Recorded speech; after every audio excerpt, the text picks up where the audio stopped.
When I got hurt, I physically couldn't perform my job any longer. And I had to tell the guys that I'd laughed and bled with and sweated with that I can't do the job anymore.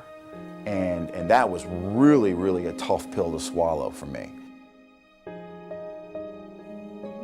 I joined the Army and I was what they call a lifer. I was gonna retire from the Army, that was my goal. I got early retirement due to my injuries. What am I gonna do now?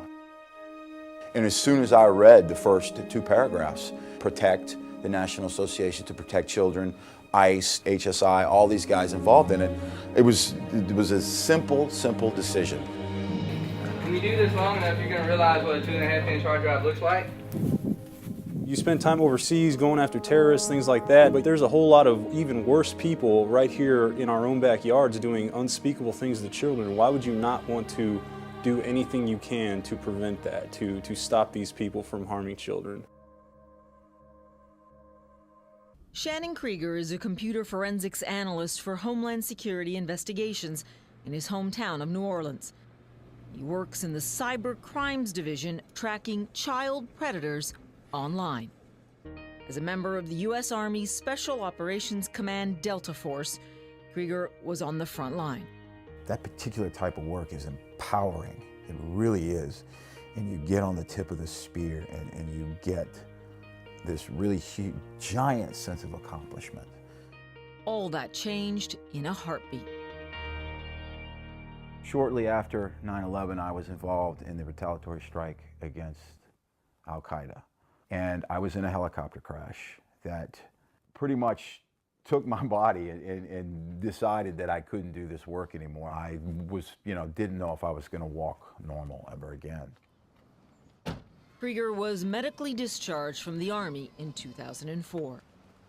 And when I left, I just rock bottomed. I got taken out of something that I loved more than anything.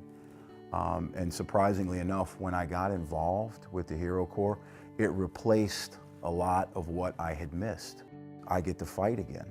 I get to be involved in a cause that matters. He's part of our team now, and that he's now from the battlefield to a cyber warrior. And it does a lot for us on an inspirational side that he's able to give that extra little notch and click of, a true hero and patriot is part of our team.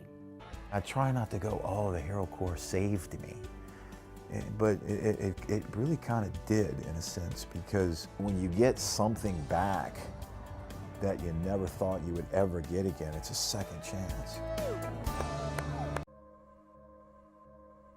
You can see the helplessness. It's terrible. With his training and steely determination, Tony Whaley is one of the last guys a child predator will ever want to see. Less than a year into his work, the retired Army Ranger recently discovered key evidence that took a child offender off the streets.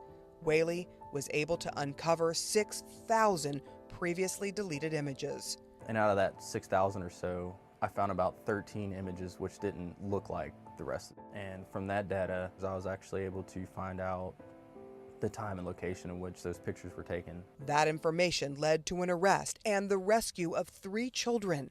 For Whaley, every single dot represents another chance to serve. As you can see the children, they'll look at the camera and like, is anybody out there? Is anybody out there, looking to help us? And, on the other side is us, actively trying to find them. The hope is these men and women who protected their country on a foreign battlefield will soon be the next heroes in the life of an American child being exploited. Sarah Seidner, CNN.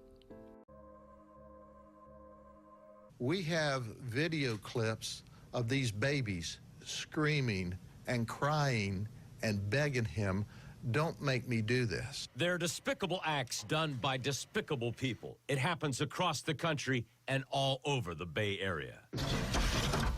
In a Tampa office of the Department of Homeland Security Office of U.S. Immigration and Customs Enforcement, the Hero Corps is going after child pornographers and pedophiles. When I was originally approached about it, they had talked about going after pedophiles and the child pornography and everything, and I had originally turned it down. just because I didn't want to, see that type of stuff. I never really heard of it until then. Justin Gertner is a combat wounded Marine who served 3 deployments in Afghanistan.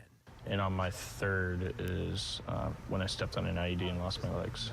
The Marine Corps was his life and his purpose. When that changed, he needed new purpose. You have these disgusting individuals that are filming and raping, their children and other people's children, infants and toddlers, and it's, in my eyes, they're a terrorist. Gertner and other combat wounded veterans here serve a 1-year unpaid internship, learning how to track down the sex offenders. They see it as their new mission in life. After they serve their internship with ICE and the Hero Corps, these warriors can work in the federal government or in local law enforcement across the country, tracking down these horrible offenders. This program means so much to me. I have an 8-year-old sister and I have a 14-year-old brother. The reason I joined the military was to protect my family. This is what I have to do.